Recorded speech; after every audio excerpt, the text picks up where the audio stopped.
अस्सलामुअलैकुम नाजरीन, आज की वीडियो में हम आपको दिखाएंगे कि कैसे चीनी भारतीय राफेल का मजाक उड़ा रहे हैं। लेकिन उससे पहले आप लोगों को बताते चलें कि भारतीय मीडिया ने कल रात पाकिस्तान को अपने मीडिया पर फतह कर लिया है और चीख चीख कर बोल रहे थे कि भारतीय सेना पाकिस्तान में दाखिल हो चुकी है। अब मुझे ये नहीं पता चल रहा कि मैं पाकिस्तान में हूँ या भारत में हूँ। भाई इतना झूठ, भारतीय चैनल, हर एक चैनल ने एक से बढ़कर एक झूठ बोला। कल रात तो ऐसे लगे कि जैसे भारतीयों का आपस में मुकाबला लगा हुआ है कि कौन बड़ा झूठ बोलता है। आप सब भी कमेंट्स में बताएं कि आप इस टाइम कहां पर हैं, पाकिस्तान में या भारत में। पूरी दुनिया के मीडिया ने भारतीय मीडिया को झूठा करार दे दिया है। तो चलिए आपको हम इस वीडियो की तरफ लेकर चलते हैं और दिखाते हैं कि चीनी कैसे भारतीय राफेल का मजाक उड़ा रहे हैं। लेकिन उससे पहले आप लोगों से गुजारिश है कि अगर आपने हमाद रिएक्ट चैनल को सब्सक्राइब नहीं किया तो चैनल को लाजमी सब्सक्राइब कर लें और वीडियो अच्छी लगे तो लाइक करना मत भूलें।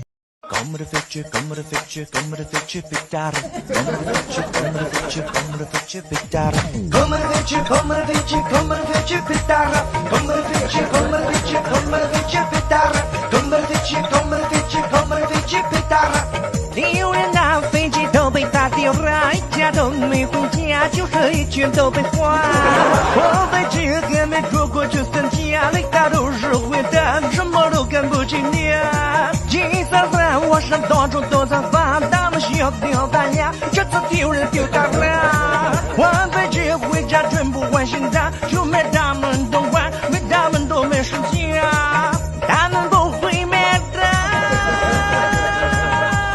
看不得飞机，看不得飞机，看不得飞机，别打了，打不得飞机，打不得飞机，打不得飞机，太丢了。